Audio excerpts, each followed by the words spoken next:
Então, boa tarde a todos. Eu agradeço o convite que me foi feito e é muito prazer para mim voltar a encontrar as pessoas que há uns meses encontrei aqui em Belém. Eu não falo português do Brasil, vou tentar fazer-me entender e falar o mais lentamente possível para para vocês poderem entender o português, o acento do português de Portugal. Foi por isso que eu apresentei o PowerPoint para vocês poderem acompanhar mais facilmente aquilo que eu pretendo pôr em comum convosco. Quando o Alessandro me pediu um título, eu achei que uma das questões que se punha é esta: o que é que nós podemos fazer com a antropologia visual e quais são os futuros da antropologia visual? E é sobre isso que eu tentei elaborar algumas notas. E a primeira questão era encontrar uma lista de tópicos que eventualmente pudessem ser desafiadores para as práticas da antropologia visual. E encontrei, eu acho que tenho de mexer aqui nisto, e encontrei estes 6 tópicos, estes 7 tópicos que eu gostaria de comentar e de trabalhar convosco.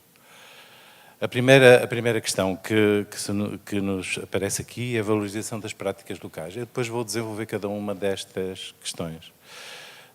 A segunda questão era o reconhecimento pelas instituições académicas e pelas instituições científicas.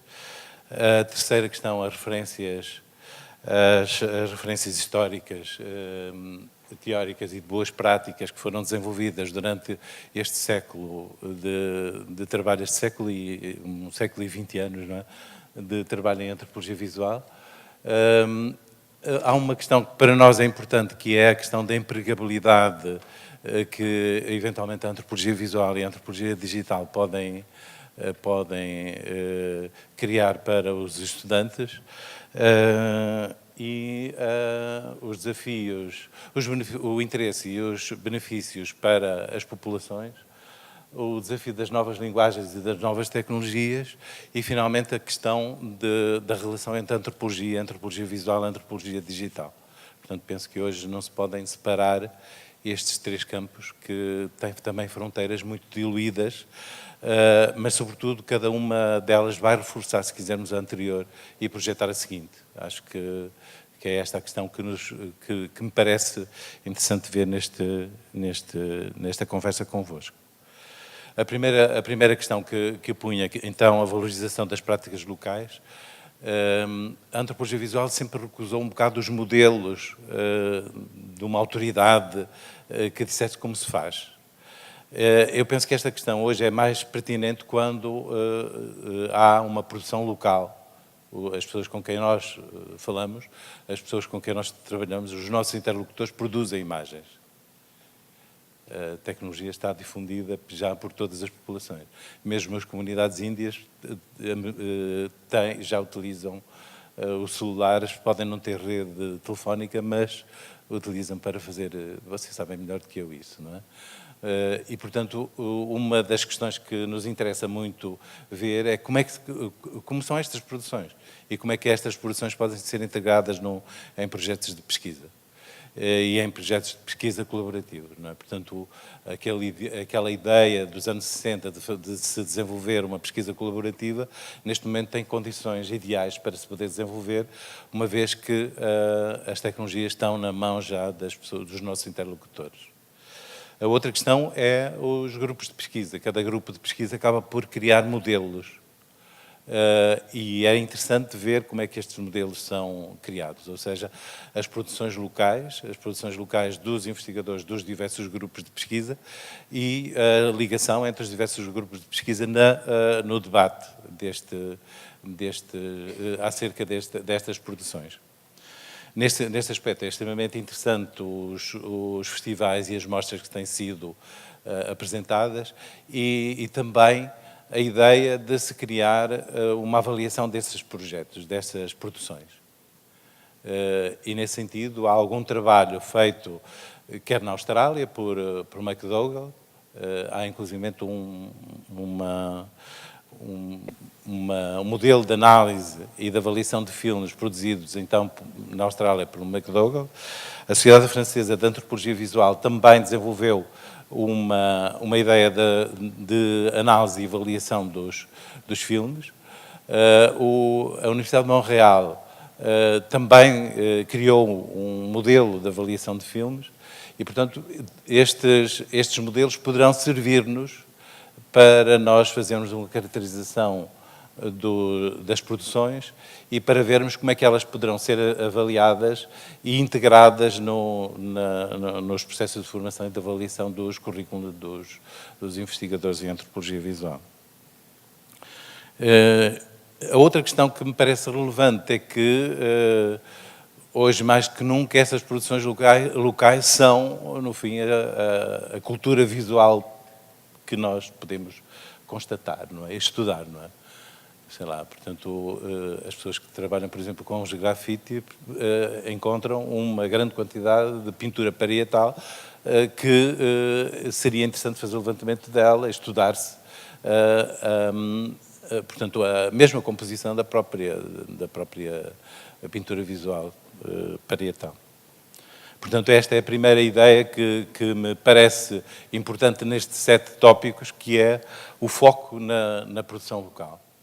Mas só o foco na produção local provavelmente não será suficiente. E, portanto, a outra ideia era o reconhecimento pelas instituições académicas e pelas instituições científicas da antropologia visual.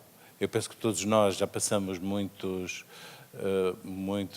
amarguras por causa do embate com as pessoas que estão muito mais ligadas ao discurso escrito e que recusam sistematicamente a reconhecer as imagens como produções científicas, não é?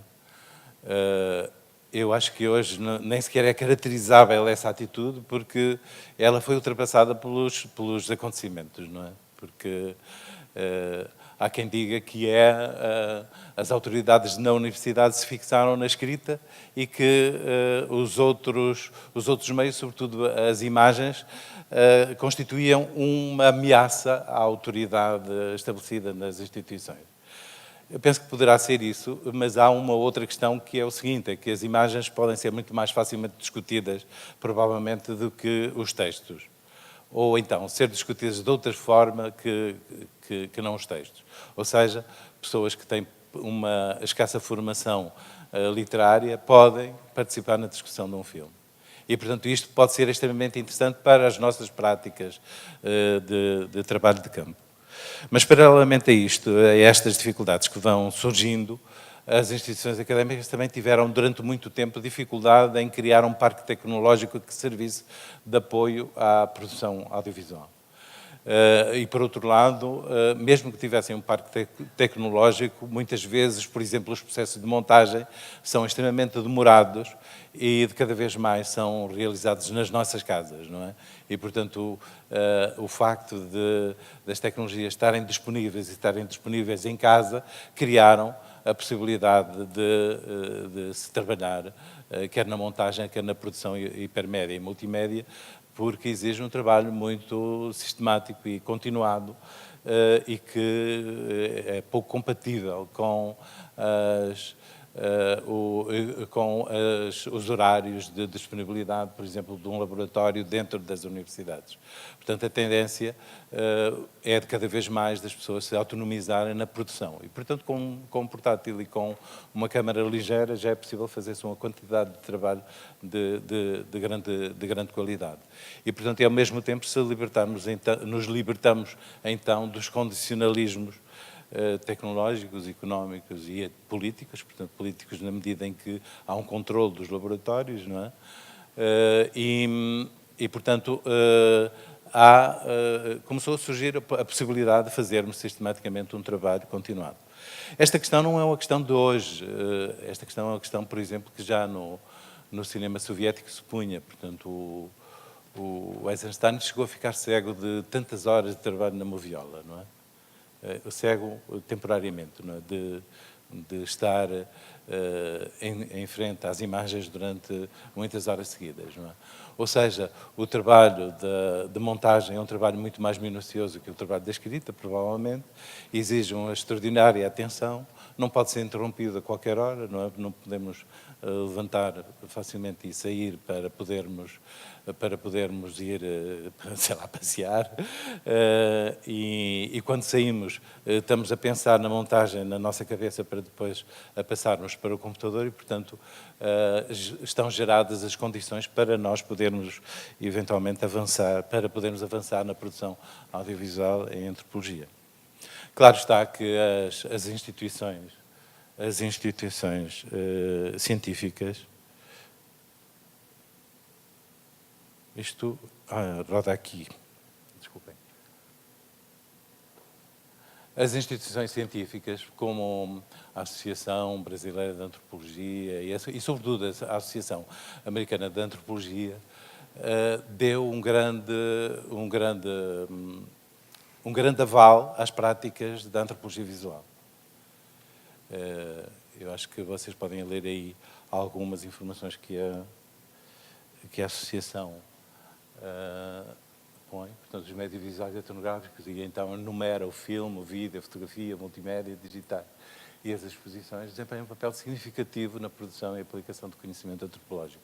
Portanto, isto está no documento elaborado em 2015 pela Associação Americana de Antropologia e que, de certo modo, parametriza as associações, ou pelo menos exige que as outras associações profissionais acompanhem este documento, que é um documento, na minha perspectiva, progressivo e que nos traz amplas possibilidades de desenvolvimento de práticas novas na antropologia visual. Por outro lado, não sei se quiserem fazer uma pesquisa, uma das instituições que dá mais importância à antropologia e à antropologia visual, sonora e digital é o MIT, o Instituto de Massachusetts, de Tecnologia de Massachusetts. Se vocês forem ver, há cerca de 30 disciplinas de antropologia e dessas, cerca de uma dúzia que têm a ver com as tecnologias. Portanto, antropologia visual, antropologia sonora, antropologia digital, antropologia dos computadores, por aí fora. Portanto, há, neste momento, da parte das instituições, um aval que nos permite libertar-nos já dos constrangimentos que as instituições académicas nos criavam. E, portanto, a validação destes processos estão, de certa maneira, feridos já a nível internacional. Podemos ver, inclusivamente, aqui 8 áreas de atuação da antropologia visual que também são enumeradas pela Associação Americana de Antropologia. Portanto, o filme de pesquisa e documentação, os médios etnográficos contribuem para o debate teórico e desenvolvimento, a inovação nas novas formas de média, portanto, a introdução daqui dos novos mídia, penso que é importante, não é? Os meios concebidos para melhorar o ensino, e quando falamos de melhorar o ensino não é apenas na antropologia, mas nas ciências sociais em geral, os meios produzidos para transmissão televisiva e outras formas de comunicação de massa, e, portanto, isto tem a ver também já com a empregabilidade que poderemos ver à frente. Os mídias feitos para benefício de uma determinada comunidade, de governo ou negócios, a curadoria dos festivais de cinema e dos médias, portanto, a curadoria que o Alessandro montou aqui para este encontro já está, inclusive, dentro das propostas da Associação Americana de Antropologia, e a curadoria das exposições, que também faz parte, então, Portanto, nós ficamos aqui com um amplo campo de formação, que penso que dificilmente as instituições podem dar resposta a este catálogo tão grande de competências que seria necessário desenvolver com os estudantes de Ciências Sociais e, sobretudo, os estudantes de Antropologia. Não roda? Sim. Portanto, há algumas recomendações que a Associação faz. Uma das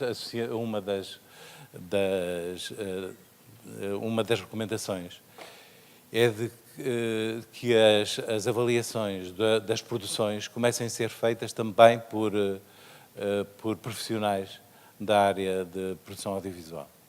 Portanto, criarmos uma ligação entre a antropologia e o cinema, não é? Portanto, que já vem de há muito tempo, mas reconhecendo que as competências dos antropólogos ainda não estão suficientemente desenvolvidas no âmbito da apreciação dos trabalhos das produções audiovisuais, poder haver a contribuição de cineastas e da área da produção audiovisual na avaliação da qualidade das produções que vão ser feitas em antropologia.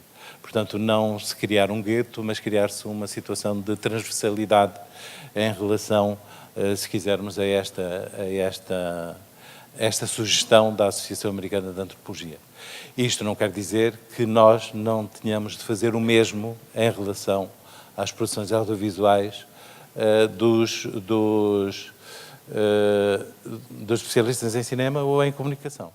Ou seja, eles poderão ter algo a dizer-nos sobre a estética do cinema e do audiovisual, ou do hipermédia, ou multimédia, ou transmédia, ou transmídia, mas nós poderemos, provavelmente, dar-lhes boas dicas para a realização do trabalho de campo ou para o debate científico que se poderá, sobre a investigação e o debate científico que poderá estar por detrás da produção dos documentários. Portanto, esta circulação entre os antropólogos e os cientistas sociais e os cientistas das ciências da comunicação, penso que seria um benefício interessante para uns, na medida em que nos poderíamos ter um melhoramento das condições técnicas e estéticas das produções, mas, por outro lado, nós poderíamos contribuir fortemente para que os conteúdos pudessem ser mais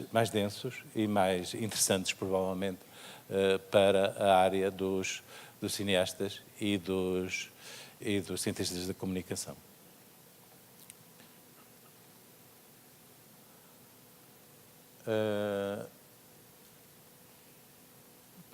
Em relação a referências históricas, a antropologia visual tem um longo histórico, não é? Portanto, tem uma centena e 120 anos, não é?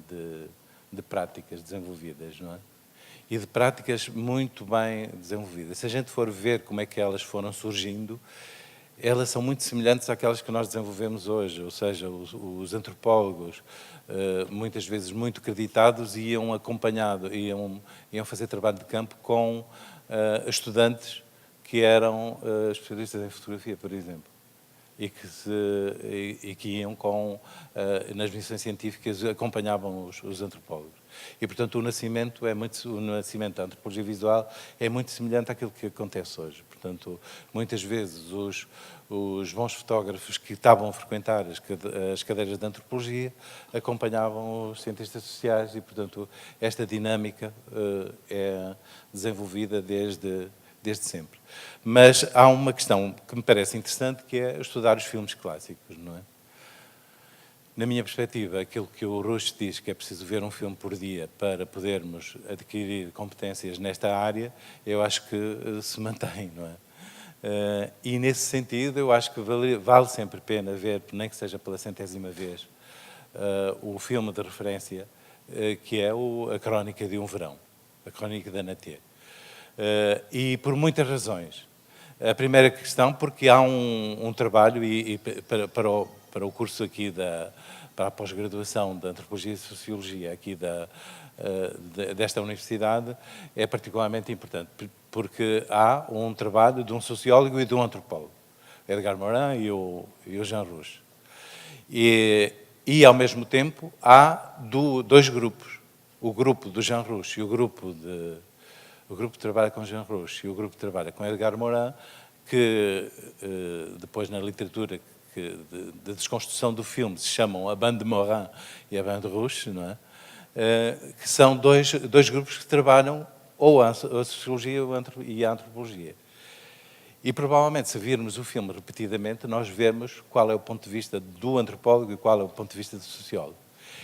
E como é que estes dois pontos de vista se entraram, certamente, em polémicas muito fortes dentro do próprio filme, não é? A outra questão é que este filme, que é um filme que toda a gente qualifica como uma produção única, quer no âmbito do cinema, quer no âmbito da sociologia e da antropologia, tem um histórico interessante, não é? Portanto, este filme é inspirado num filme realizado por um americano na África do Sul, e onde pela primeira vez aparece a Miriam Makeba, que é Comeback Africa, e é um filme interessantíssimo. Portanto, vale a pena ver o filme para entender também o que é que há de inovação na Crónica da Nété, mas é também importante ver o que é que há de continuidade entre o filme do Leonardo Jospin para este filme do Edgar Morin do Jean Rouch. Por outro lado, há um elemento extremamente interessante também neste filme, que é como é que o cinema canadiano entra no processo de realização deste filme. Portanto, a câmara é sobretudo operada por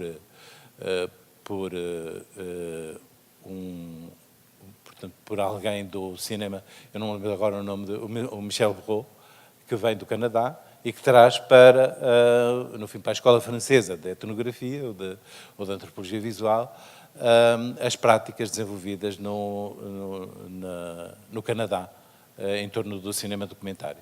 Portanto, há aqui um conjunto de associações que me parecem extremamente interessantes. Se você se lembra como é que é a abertura do filme, o filme começa por dizer que, paralelamente à apresentação deste filme, há uma quantidade de filmes que são referência daquela altura. Portanto, são 5 ou 6 filmes que são enunciados logo na entrada do filme e que, de certa maneira, são o contexto da produção cinematográfica na Europa e que o filme se situa neste contexto de desenvolvimento do cinema. É o Vittorio De Sica, são vários realizadores italianos e franceses, não é? O Jacques Tati, por exemplo, que produzem filmes nesta altura e que têm alguma semelhança. Ok, portanto, este filme gera-se num determinado contexto de discussão do cinema. E, portanto, isto parece-me extremamente interessante. Há outra questão que se levanta desde esta altura, que é uma questão que alguns dos nossos opositores referem, que é a validade científica das imagens. Portanto, nos anos 60, o Lucian Goldman faz o primeiro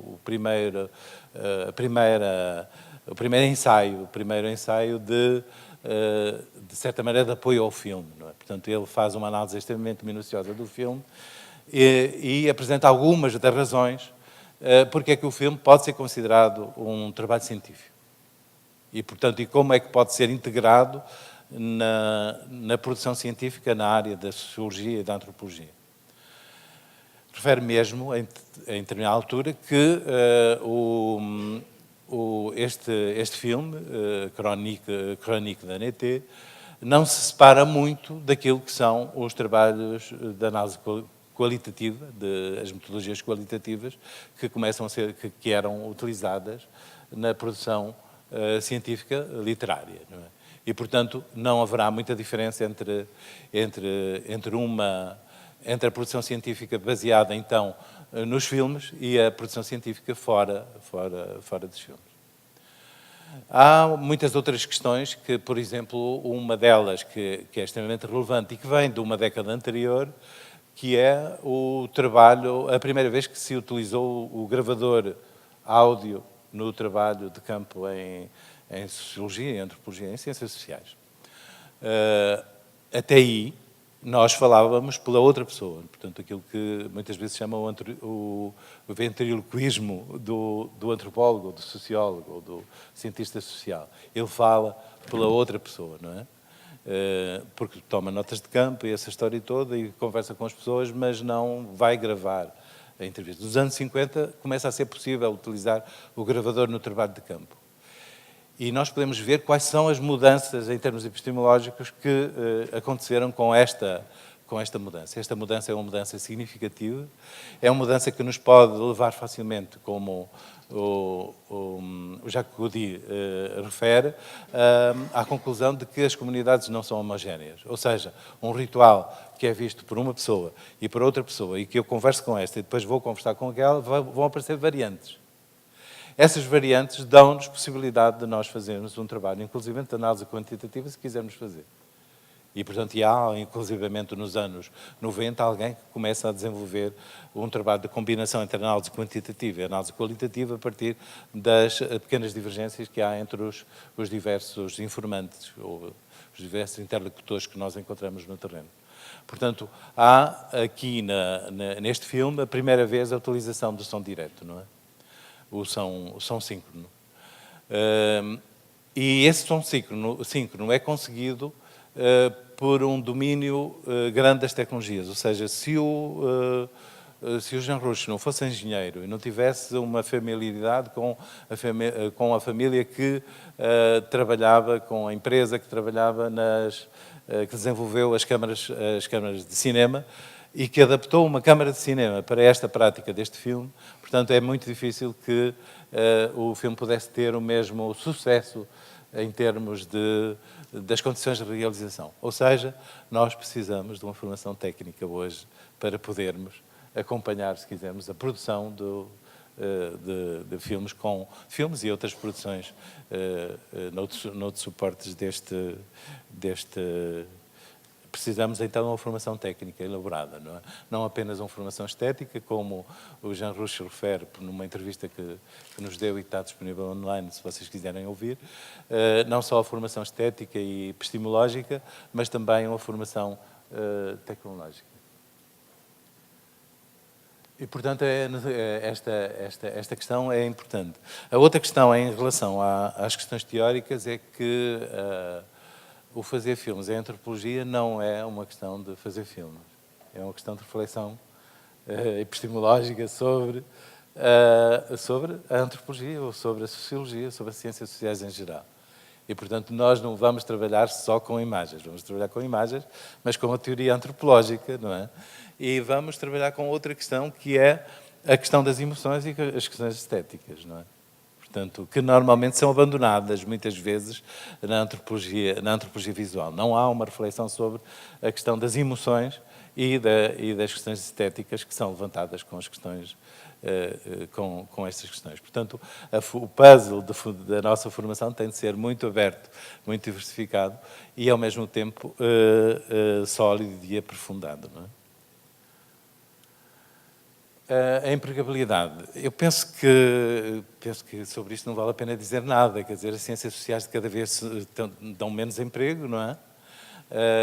Se nós tivermos, em vez de uma saída, duas saídas para emprego, é evidente que as ciências sociais poderão ter a possibilidade de desempenhar outras funções e, portanto, o antropólogo ou sociólogo pode ser um produtor de cinema, pode ser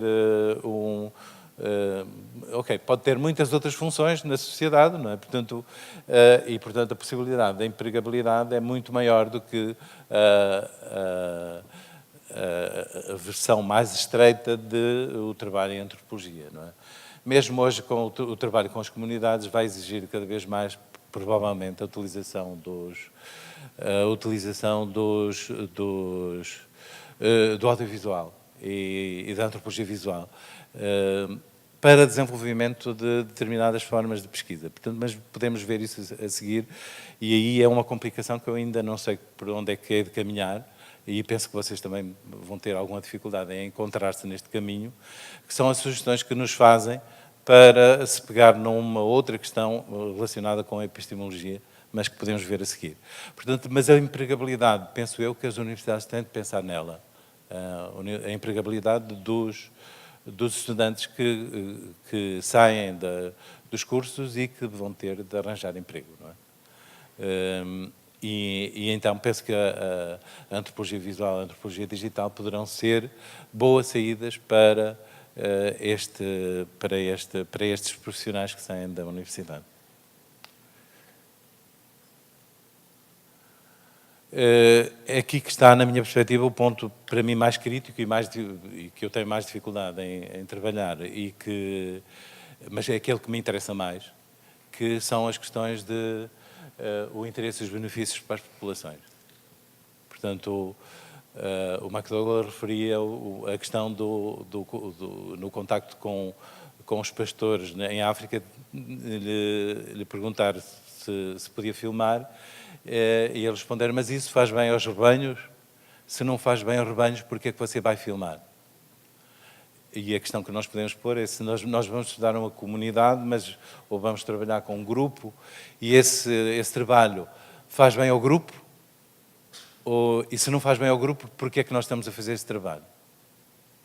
E, portanto, o compromisso que nós temos com a sociedade e as questões éticas que se levantam a partir desta questão.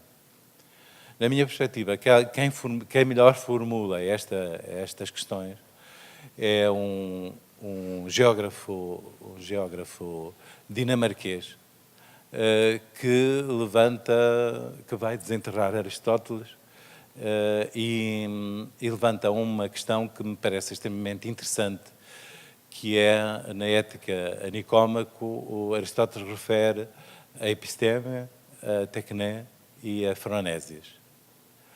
E a phronésias foi abandonada durante 3 séculos, não é? Durante algum tempo, durante a Idade Média mesmo, ainda se falou disso, mas foi sendo mais valorizado Platão e Aristóteles do que propriamente Sócrates e Platão, e menos valorizado Aristóteles. Não é? De qualquer maneira, Aristóteles é muito importante. O Aristóteles, por exemplo, era um autor obrigatório nas escolas de cinema da União Soviética, por exemplo. Na célebre Escola de Cinema de Kiev era obrigatória a leitura da poética de Aristóteles, não é? Mas a Ética Nicómaco traz, então, a reflexão sobre a phronésias, não é?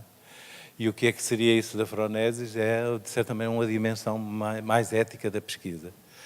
E isso tem a ver também com uma outra questão, que é o seguinte, que tem a ver com a questão dos universais.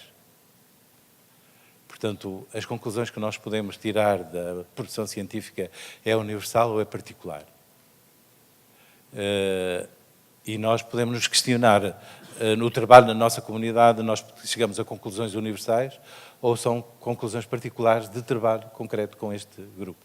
E, portanto, isto retoma, se quisermos, os comentários que o Goldman faz ao filme de Crónica de um Verão.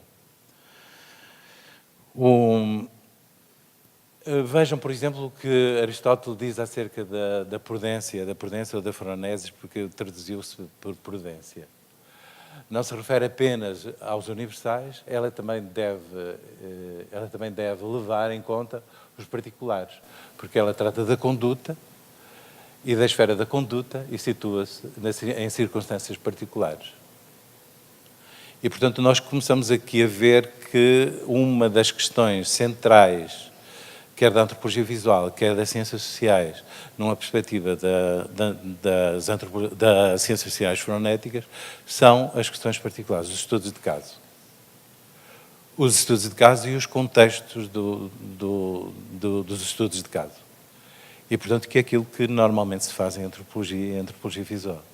Portanto, o estudo de casos e as questões relacionadas, então, não tanto com a racionalidade instrumental, que é um conceito referido também pelos epistemólogos, não é? Mas pela racionalidade dos valores. E, portanto, começa aqui a entrar, se quisermos, todas as questões éticas que nós podemos.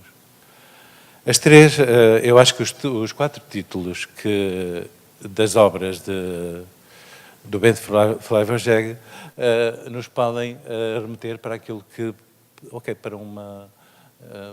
para um questionamento das ciências sociais. A questão da democracia e da prática da democracia, não é?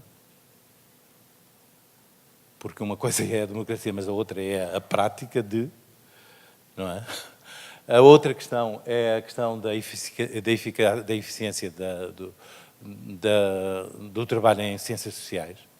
portanto, as ciências sociais são úteis?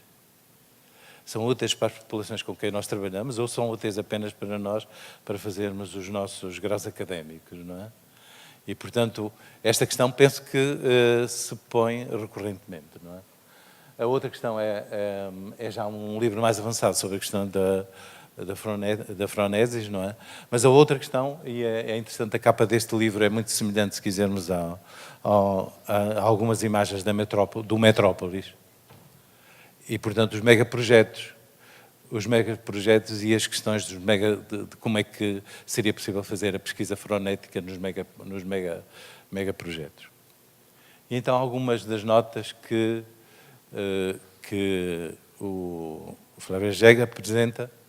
A primeira questão é que ele vai basear-se no discurso de Foucault, sobretudo da última parte da obra do Foucault, das últimas obras de Foucault, para focalizar as questões do poder.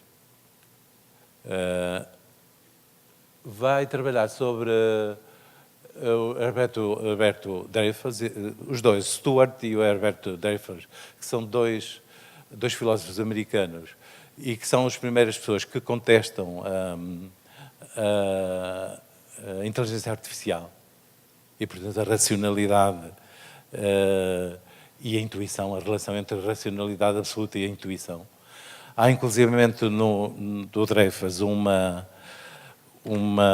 tipologia das questões da aprendizagem e o último grau da aprendizagem ele refere que é intuitivo.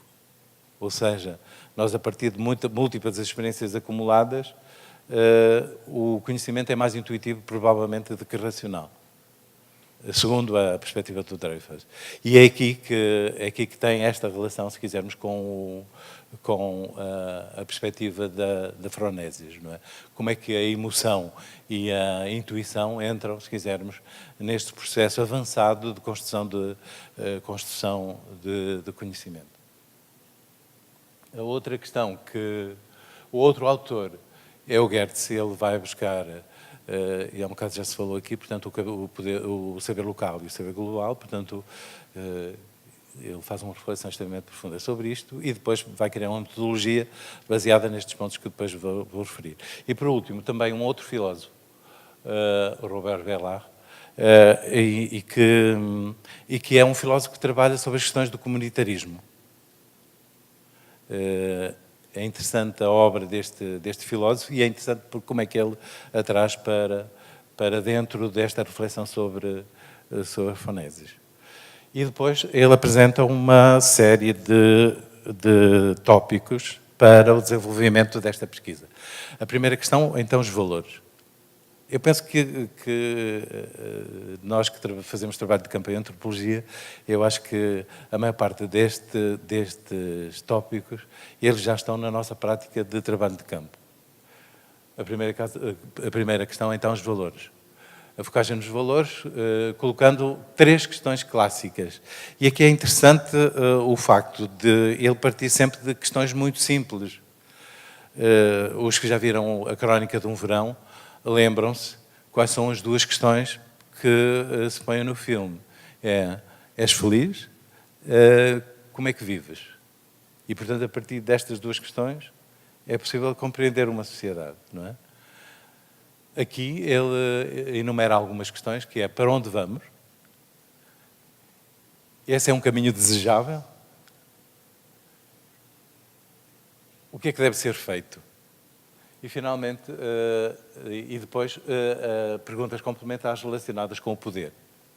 Portanto, os valores e o poder são 2 elementos extremamente importantes no processo de desenvolvimento de uma pesquisa em antropologia e, sobretudo, em antropologia visual, porque eu penso que isto na antropologia visual faz uma ressonância muito especial, não é? As questões de poder é quem ganha e quem perde com a mudança que está enunciada na parte dos valores. A outra questão, e através de quem ganha e quem perde, e através de que mecanismos de poder. E quais são as possibilidades de se mudar estas relações de poder? Portanto, e ainda esta ética aplicada faz parte de que tipo de relações de poder? que tipo de relações de poder é que se constroem. Portanto, estas questões parecem extremamente, são simples, não é? Mas penso que são extremamente importantes para o desenvolvimento de um projeto de pesquisa em ciências sociais, mas, sobretudo, como dizia isto, faz uma ressonância muito especial nas questões relacionadas com a antropologia visual e com a antropologia digital. Esta questão, eu penso que também é uma questão clássica da antropologia, portanto, a proximidade em relação aos nossos interlocutores, não é? Que já não são informadores nem informantes, mas são muito mais interlocutores do que propriamente informadores e informantes, não é? E interlocutor, se calhar, é uma expressão mais igualitária, não é? Portanto, nós já não fazemos entrevistas, mas temos conversas com as pessoas, porque a entrevista continua a ser autoritária, não é? E é interessante que isto atravessa, se quisermos, as questões do documentário e as questões da literatura e as questões da filosofia, não é? Da literatura e do cinema. O Vertov já punha estas questões, portanto, nas duas primeiras fases da montagem, havia sobretudo uma aproximação ao local, não é? Aproximação ao local de tal maneira que essa proximidade permitisse, se quisermos, compreender a sociedade a partir, se quisermos, da vivência, da convivência com esta sociedade. A mesma coisa com Flaherty, por exemplo, e a mesma coisa com Malinowski. A proximidade criaria, então, a possibilidade de nós entendermos as sociedades que queremos estudar. Mas esta figura, esta aproximação é também feita pelo Flaneur, da literatura. Na literatura, portanto, esta pessoa que se passeia na cidade com um olhar, de certa maneira, distraído em relação à cidade, mas que se vai aproximando dela até se apaixonar por alguma coisa. Apaixonar e, portanto, aproximar de alguma coisa, não é? E, a partir daí, começar a construir, então, o conhecimento dessa coisa.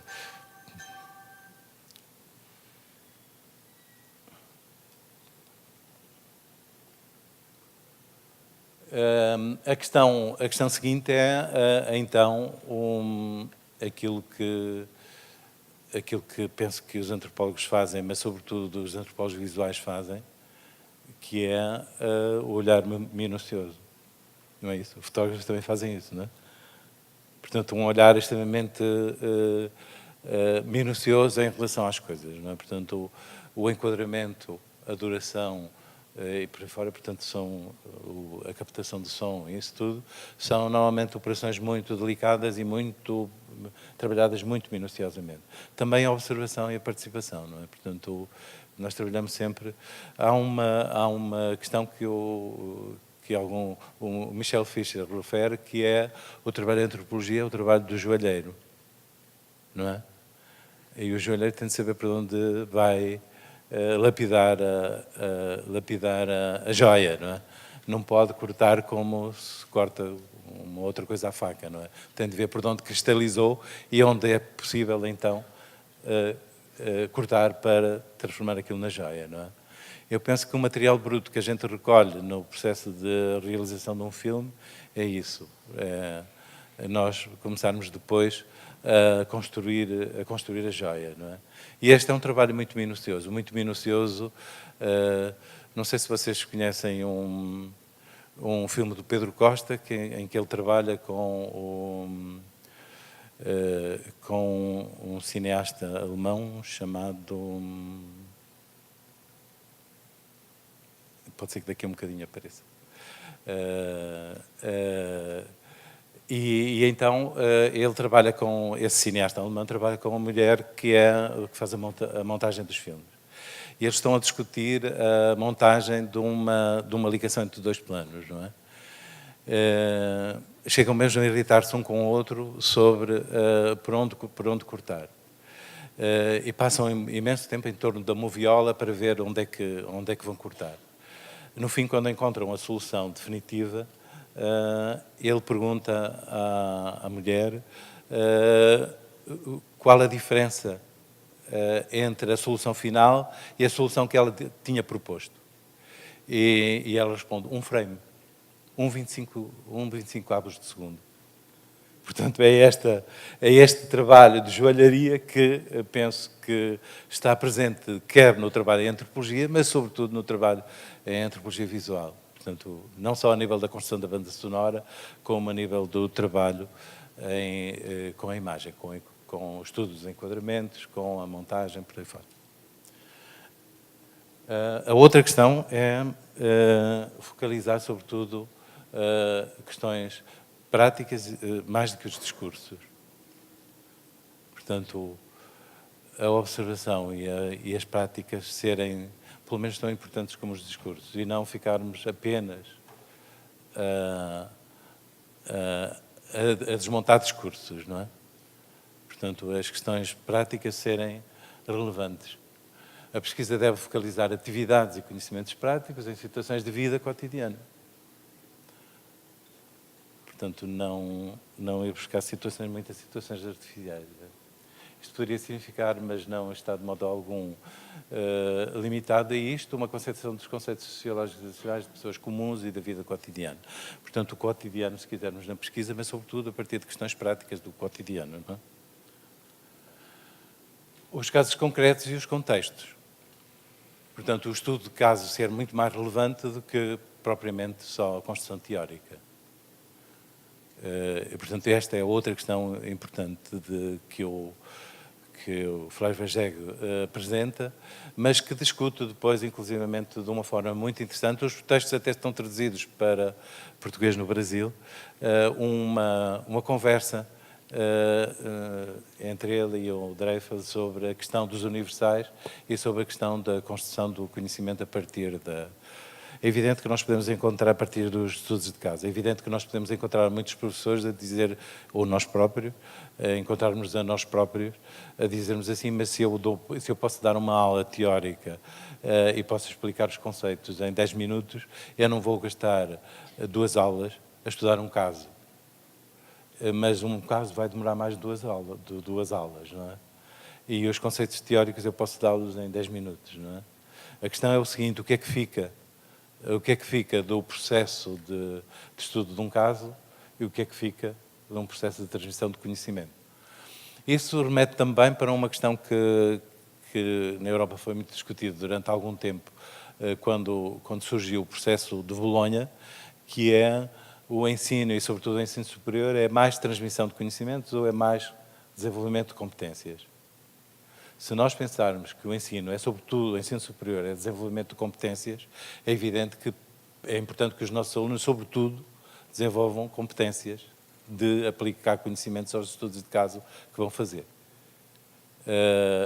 As competências de aquisição de conhecimento são, na perspectiva do processo de Bolonha, competências primárias, ou seja, qualquer pessoa lê um livro ou deveria poder ler um livro no ensino superior e fixar os conceitos. Ao passo que estudar um caso já é outra coisa mais complexa e exige outras capacidades, outras competências que, eventualmente, não sejam só a leitura, a análise e estudo de um texto. Por outro lado, e isto é particularmente importante também no cinema etnográfico e na antropologia visual, é a questão mas também hoje nas práticas da antropologia, que é a construção das narrativas. Portanto, as narrativas no centro da pesquisa, não é? Seria outras das recomendações, das indicações, ou de outra das indicações metodológicas que o autor que nós estamos a ver. A outra questão é a relação do ator e da estrutura. Portanto, não... Isto é muito interessante se quisermos no filme A Crónica de um Verão. E se calhar até a divergência entre Edgar Morin e Jean Rouch, não é? Portanto, algumas das pessoas que estão no filme falam muito a partir da estrutura e outros falam muito a partir, se quisermos, do cotidiano. E, portanto, o ator no filme, como é que o ator funciona no filme, por exemplo, Marceline no filme, e outros que, por exemplo, as pessoas que vão falar a partir da, sei lá, ou ou das questões relacionadas com a Guerra da Argélia, portanto, o equipamento ideológico para trabalhar estas ideias, para se expressarem no filme, ou então a partir de outras narrativas que não são propriamente baseadas no cotidiano e no vivido das pessoas, mas a partir das instituições. E aí estão muito, a partir da estrutura. E aí estão muito bem combinadas estas articulações, ou seja, as vozes individuais que partem do seu testemunho são muito mais, ao combinarem-se com as vozes da estrutura, não é? Criam, se quisermos, esta identificação dos mundos que estão ali em dissonância, não é? Isto também é interessante em alguns filmes de imigração, não é? Portanto, há um realizador francês que fez uns filmes sobre a imigração portuguesa em França e fez 2 filmes, um que ele chamou Temps de Baraque, o tempo das barracas, não é? Ele, nessa altura, era militante de um partido, não é? E, portanto, os imigrantes serviram para ilustrar a sua tese. A ideologia construiu o roteiro. A outra situação é que ele desiste, passado 30 ou 40 anos, vai voltar ao mesmo tema e vai fazer um outro filme que chama Jean de Barraque. As pessoas das barracas, não é? E aqui já estão as duas versões, não é? Portanto, ele vai pegar agora no vivido das pessoas que encontrou da primeira vez e vai tentar ver como é que é a vida dessas pessoas, não é? Portanto, isto pode-nos servir para nós desconstruirmos esta ideia de como é que a estrutura e os atores se articulam, não é? Isso está também de uma forma muito interessante num filme que se realizou, é um filme de há 3 ou 4 anos, mas o acontecimento é muito mais antigo, que é Tous à l'Arzac, Todos à l'Arzac, que é a luta dos agricultores de l'Arzac contra o exército francês durante 20 anos. E, portanto, como é que os atores sociais vão continuamente lutar contra esta estrutura pesadíssima que é o Exército, não é? E o Ministério do Exército, não é? E acabam por conseguir vencer a estrutura. Portanto, como é que os atores se constituem em comunidade, como é que resolvem os problemas da comunidade e como é que se articulam com as instituições, criando, se quisermos, todo o sistema de resistência e resiliência para a resolução de um problema que era a posse das terras, não é? Portanto, as terras que iriam ser expropriadas para fazer um grande campo militar para vender à África armas para as guerras africanas, não é? Portanto, é interessante ver nos filmes como é que isto funciona. A outra questão é uma questão óbvia para nós também, o diálogo e a polifonia. Portanto, as narrativas são de cada vez mais dialógicas, não é? E polifónicas, não é? Mas esta questão penso que nós já agarramos há muito tempo e já estamos aí há muito tempo. O filme Crónica da Tanaté é exatamente um campo onde isto é... Mas quase em todos os filmes etnográficos isto aparece de uma forma muito, muito relevante. É importante também que, muitas vezes, uma voz não reduz a voz dos participantes, não é? Porque muitas vezes, às vezes perguntam mas o Jean Rouch faz sempre um comentário no filme. E isto é interessante porque eu acho que faz muito bem, não é? Porque no trabalho de campo estão as pessoas com quem nós trabalhamos, mas estamos também nós. E nós também temos uma experiência vivida nesse trabalho de interlocução com o outro. E, portanto, nós também temos voz. E, portanto, aqueles filmes que normalmente só têm a voz do outro, podiam ter também a nossa voz. Porque nós temos também a dizer alguma coisa desta experiência vivida no terreno, não é? E, portanto, se vocês forem analisar os textos que Rush coloca nos filmes, nós vemos de forma muito clara isto, que é, sobretudo, como é que ele viveu, se quisermos, este processo de pesquisa, o processo de pesquisa. E depois a questão que alguns autores colocaram ao Flaubert foram estas. Mas a Fronese é uma coisa da sociedade grega e as sociedades hoje têm outra configuração completamente diferente. E então ele cria uma outra questão, que é a Fronese progressiva. Ou seja, como é que a Fronese se aplica ou se trabalha com Froneses nas sociedades contemporâneas, não é?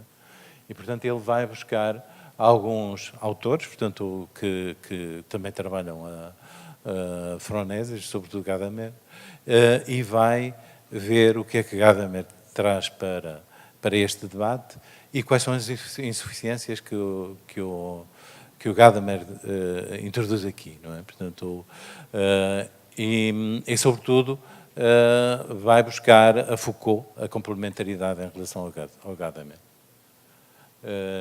A outra questão é a questão de nós trabalharmos hoje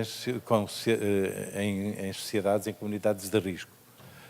Penso que a maior parte das comunidades com que nós trabalhamos são comunidades em situação de risco. Risco de pobreza extrema, de questões ecológicas muito complicadas, por aí fora. Portanto, e como é que se resolvem estas coisas? Com universais ou com práticas concretas se quisermos, desta outra epistemologia, se quisermos, ou então desta forma de construir conhecimento a partir da ideia de Fronesis. Como disse, esta questão é uma questão que eu estou a trabalhar, portanto não está ainda suficientemente lapidada, não é? Mas eu penso que é um ensaio interessante nós pegarmos nisto antes de irmos fazer trabalho de campo, porque isto nos vai dar muitos elementos para nós fazermos trabalho de uma forma muito consistente e não tanto de uma perspectiva mais voluntarista e mais ideológica, não é? Portanto, provavelmente isto poderá ser um instrumento que nos poderá ajudar nas práticas que desenvolvemos no trabalho de campo. A questão das novas linguagens e novas tecnologias, portanto, é muito complexa. Isto dava para a gente fazer um curso durante muitas horas, não é? Porque, portanto, a primeira é a linguagem fotográfica, não é? Portanto, e todas as questões que a linguagem fotográfica nos cria, não é? Todos os desafios que a linguagem fotográfica nos cria. Mas hoje, por exemplo, a fotografia é trabalhada muito numa perspectiva, por exemplo, do photo voice, não é? Portanto, como é que nós podemos utilizar a fotografia e as vozes, não é? E como é que nós podemos trabalhar a fotografia que as pessoas fazem. Portanto, há múltiplas dimensões destas fotografias, não é? Portanto, algumas já se falaram noutros encontros. Por exemplo, há uma experiência interessante num dos grupos a que pertenço, que são as fotografias faladas.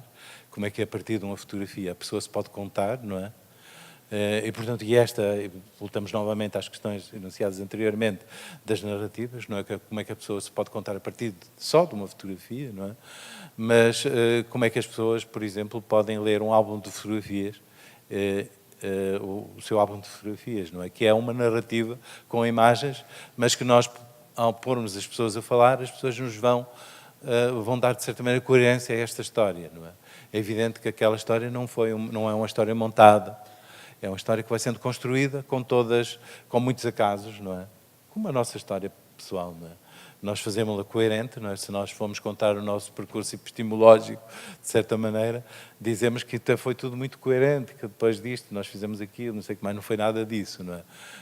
Foram muitos acasos e depois nós damos a posteriori, fazemos uma narrativa coerente disto.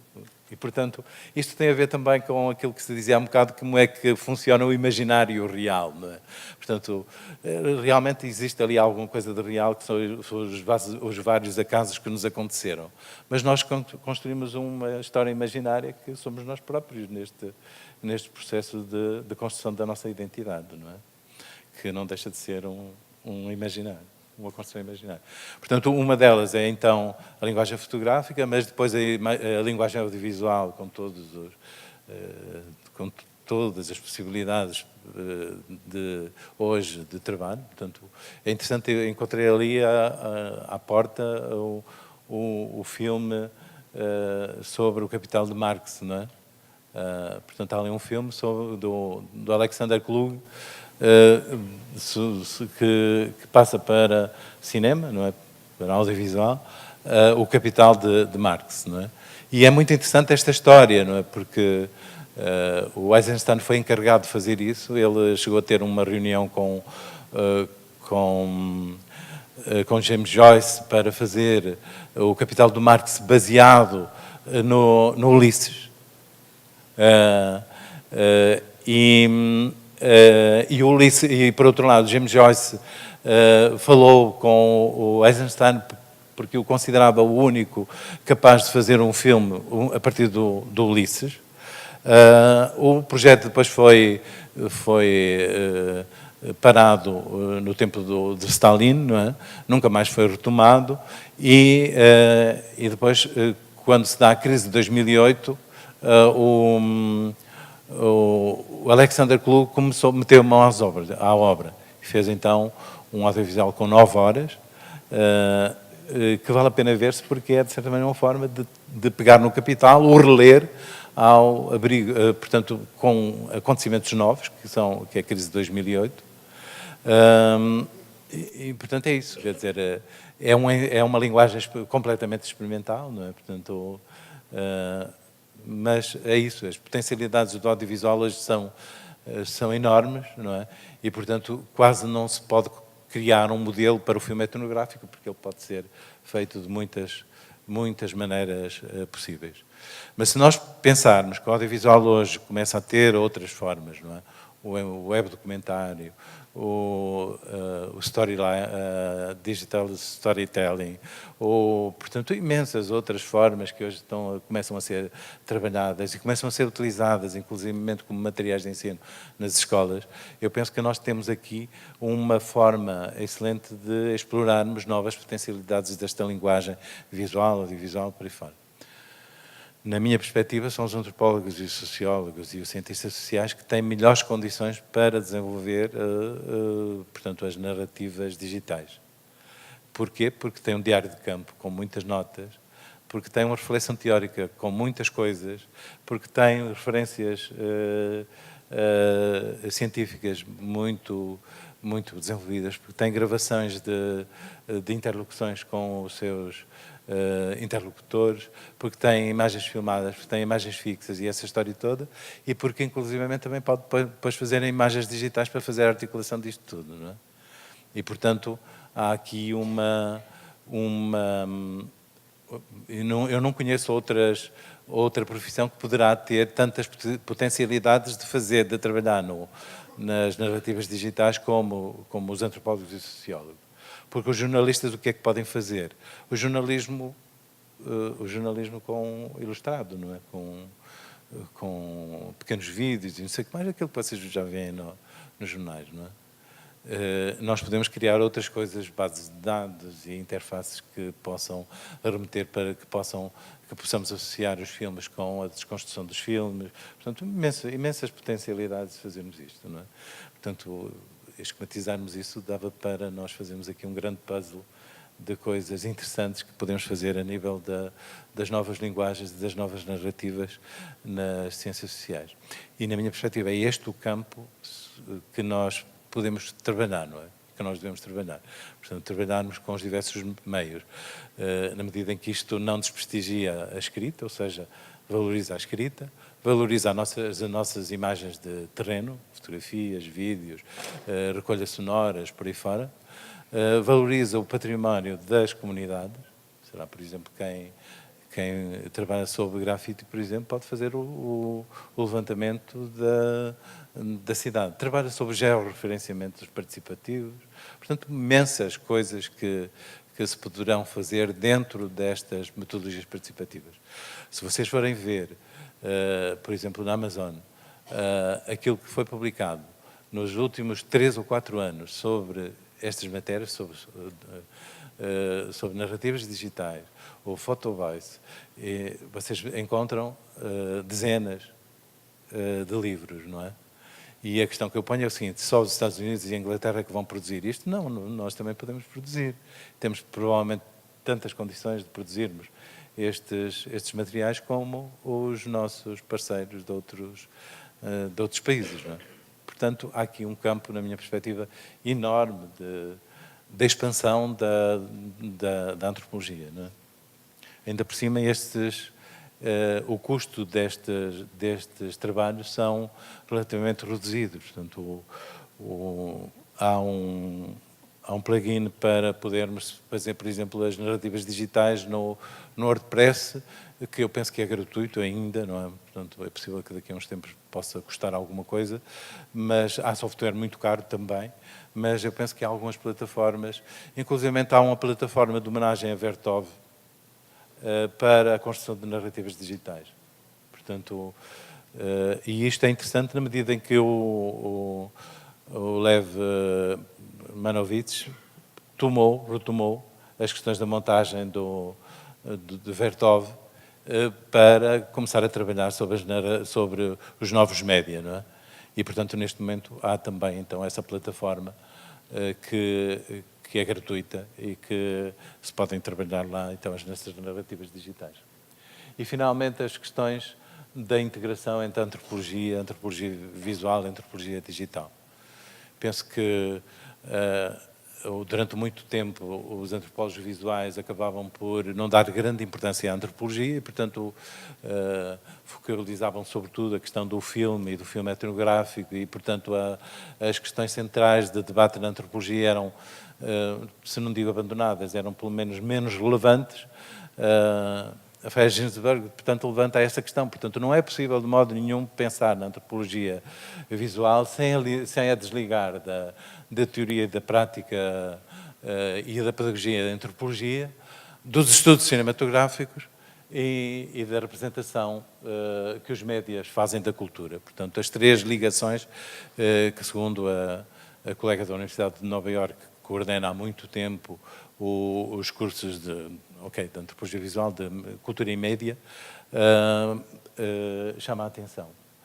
A outra questão é que, no histórico da antropologia visual, ela cada vez é mais digital, quer dizer, as nossas fotografias são digitais, o som que nós trabalhamos é digital, portanto, será só visual ou é também visual e digital?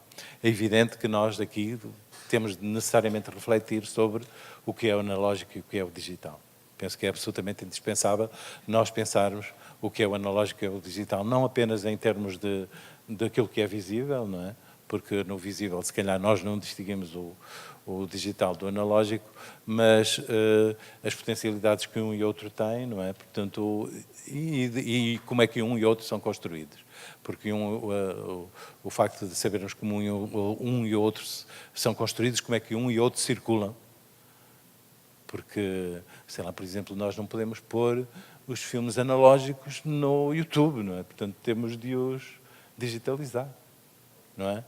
E, portanto, há toda essa transformação E, portanto, a questão do YouTube é o seguinte, é que o YouTube continua a ser a plataforma de distribuição de um grande número de materiais que nós podemos utilizar nas mais diversas circunstâncias, não é?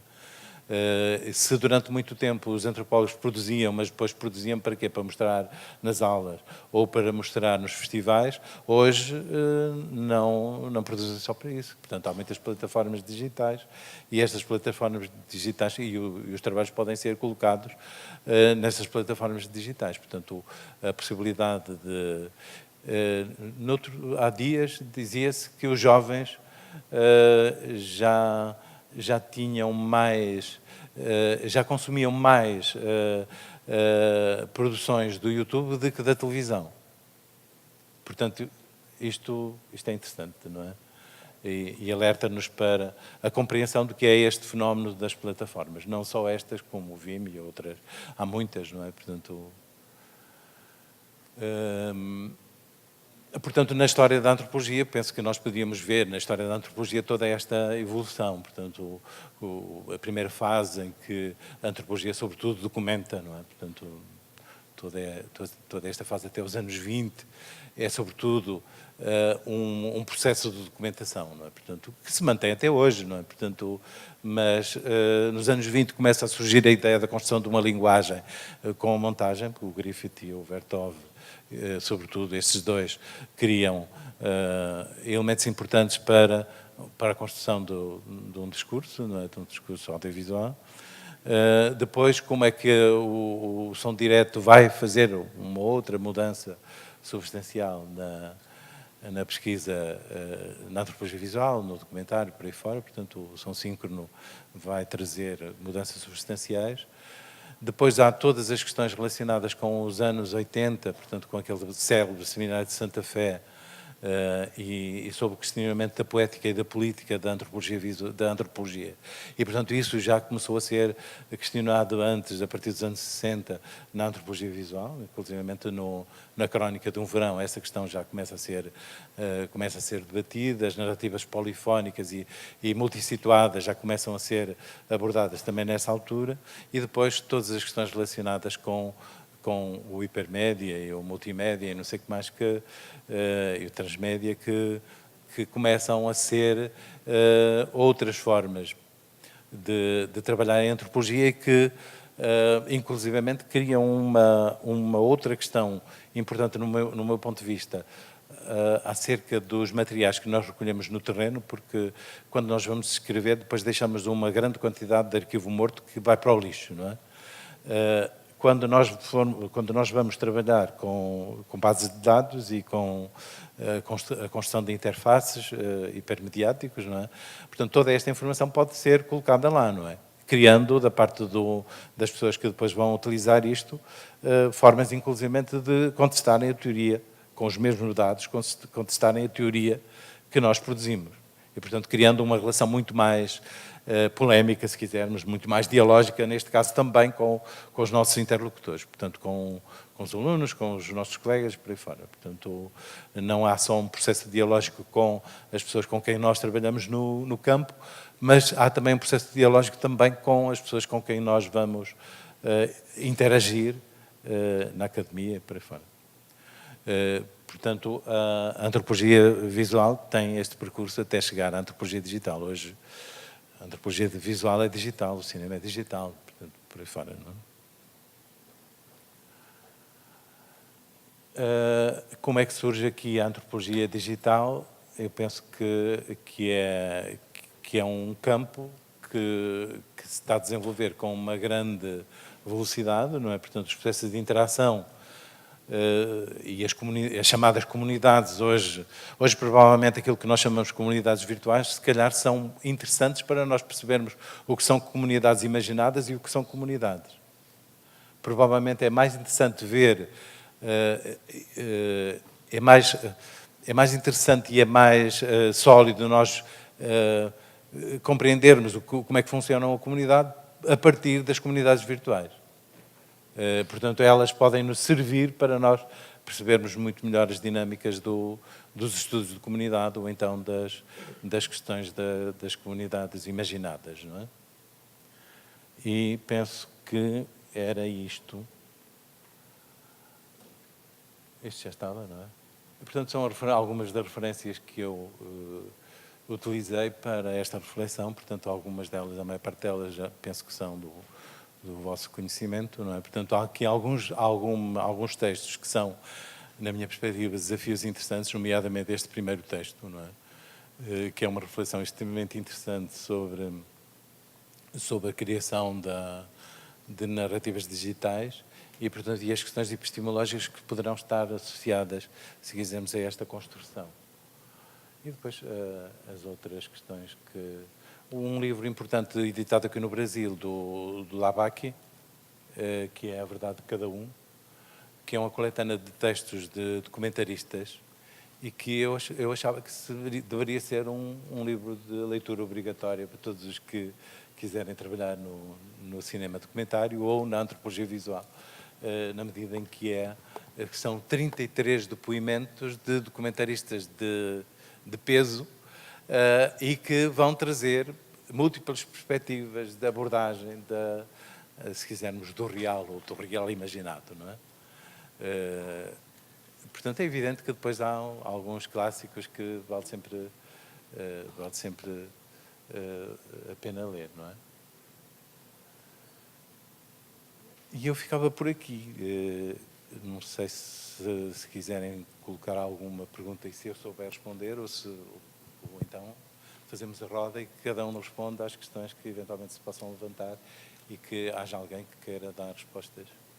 Perguntas?